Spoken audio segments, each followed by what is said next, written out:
अपने बड़बोलेपन में अक्सर ये नेता भूल जाते हैं कि वो अपनी ही पार्टी का नुकसान कर रहे हैं और फिर विरोधी दल ये कहते हैं कि न जाने खुद की पार्टी को ही खत्म करने की सुपारी लेकर आए हैं।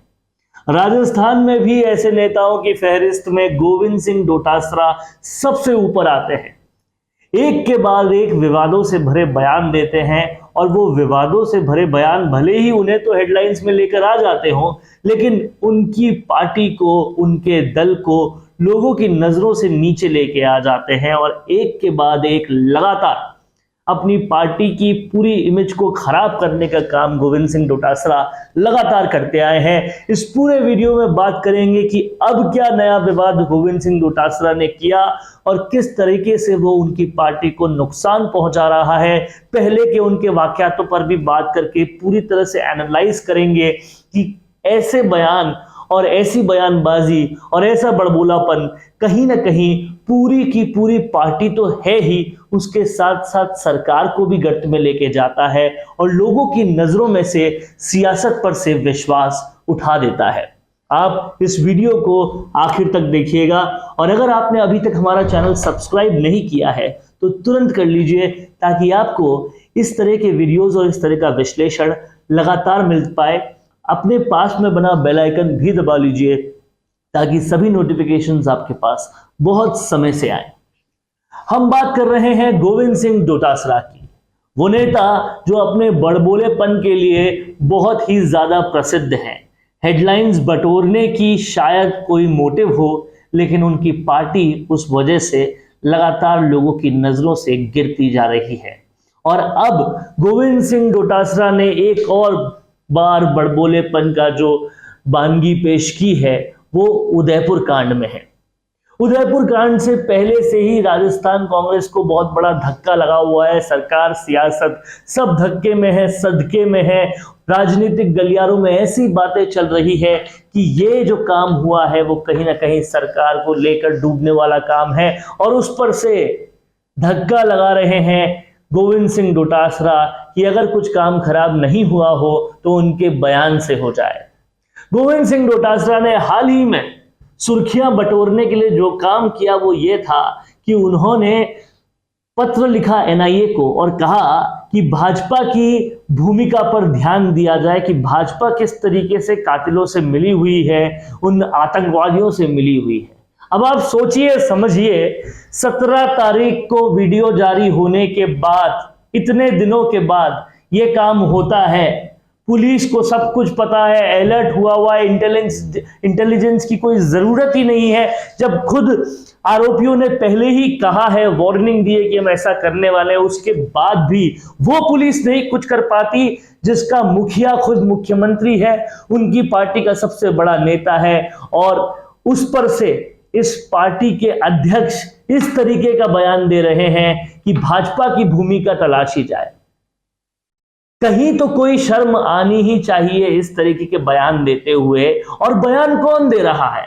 जिनकी खुद की भूमिका क्या है, जो खुद उन लोगों के साथ फोटो खिंचवाते नजर आते हैं जो पेपर लीक में आरोपी हैं और उस वक्त वो खुद शिक्षा मंत्री होते हैं। आप सोचिए इन सब भूमिका को, जो खुद इस बात से टेंटेड है कि शिक्षा मंत्री होते हुए अपने रिश्तेदारों को आरएएस पास करा रहे हैं, जो लगातार एक के बाद एक विवादित बयान देते रहे हैं, जो अपने कैबिनेट के, अपनी पार्टी के बड़े नेताओं से लगातार लड़ते झगड़ते पब्लिक में दिखाई देते हैं। वो ये कहते हैं कि भाजपा की भूमिका तलाशी जाए। इसका मतलब क्या है?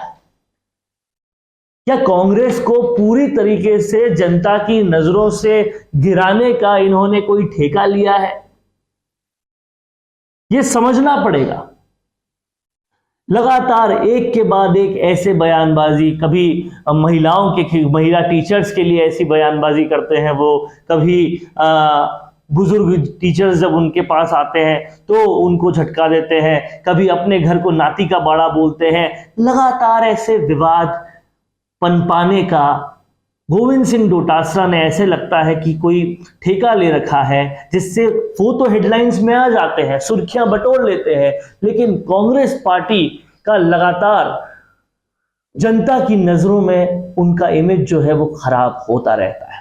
और एक बार फिर से उदयपुर जैसा जघन्य हादसे के बारे में इस तरह की बातें करना कि भाजपा में इसका क्या हाथ है, इस पर एनआईए जांच करे, इस तरह के पत्र लिखकर सुर्खियां बटोरना, इतनी सस्ती हेडलाइंस बटोरना, इतने सस्ते काम करना कहाँ शोभा देता है एक पार्टी अध्यक्ष को। वो कहीं ना कहीं जो कर रहे हैं वो पूरी तरह से जनता को गुस्सा दिलाने वाला है। ये सोचने वाली बात है कि वो राजस्थान की सियासत में इस तरह की बयानबाजी करके सियासत को कहां लेके जाना चाहते हैं। उसके ऊपर से उस बयान का हालांकि जवाब पूरी तरह से राजेंद्र राठौड़ जो बीजेपी के उन्होंने दिया और उन्होंने कहा कि पहले खुद की भूमिकाएं नाप लें कि कई सारे केसों के आरोपी आपके साथ कई बार फोटो में दिखते रहे हैं, तो पहले उनकी भूमिका को जांच लें और फिर ये सारी बात करें। अगर आप उदयपुर वाले वाकये में प्रशासन सरकार कुछ कर नहीं पाई तो कम से कम उसको ऐसे तो नहीं ढकें। इस तरह की बयानबाजी जो है वो राजस्थान की सियासत को कहीं ना कहीं गर्त में लेके जा रही है। पॉलिटिकल टूरिज्म तो ऑफ कोर्स हो रहा है उदयपुर की पूरे काम पर, उदयपुर के पूरे कांड पर लगातार फोटो खिंचवाते जा रहे हैं और आज तक भी देखा गया है कि इससे पहले भी जो नेता विजिट करके आए, जो नेता फोटो खिंचवा के आए, वो सिर्फ फोटो भर के लिए होता है, बाद में उनको कोई सहायता नहीं दी जाती, सारे आश्वासन झूठे होते हैं। ये पूरी तरह से पटल पे है, रिकॉर्ड में है और साफ तौर पर अब सियासत में सुर्खियां पाने का खेल बहुत ज़्यादा सस्ता हो चुका है और उसको लेकर कहीं ना कहीं जनता अपना विश्वास इन नेताओं पर से खोती जा रही है। आप सभी देख रहे हैं राजस्थान संवाद। अगर आपको ये वीडियो पसंद आया तो इसे ज़्यादा से ज़्यादा शेयर करें और अगर आपको ऐसे विश्लेषण लगातार चाहिए तो हमारे चैनल को सब्सक्राइब करके बेल आइकन ज़रूर दबाएं। धन्यवाद। क्या आप ऑनलाइन ई-कॉमर्स बिजनेस शुरू करना चाहते हैं लेकिन डरते हैं कि बल्क में माल खरीदने के लिए इतना इन्वेस्टमेंट कैसे करें? तो अब आपको कंटेनर इंपोर्ट करने की कोई जरूरत नहीं है, ना ही ये टेंशन लेने की जरूरत है कि वेबसाइट कैसे बनेगी, रजिस्ट्रेशंस कैसे होंगे वगैरह वगैरह। जरूरत है तो सिर्फ एक कंप्यूटर, एक इंटरनेट कनेक्शन और जीएसटी नंबर की। ऐसा कैसे हो सकता है? ये सब होगा। ये सवाल अगर आपके दिमाग में आ रहे हैं तो बिना देर किए तुरंत कॉन्टैक्ट करिए हमारे ई-कॉमर्स कंसल्टेंट से।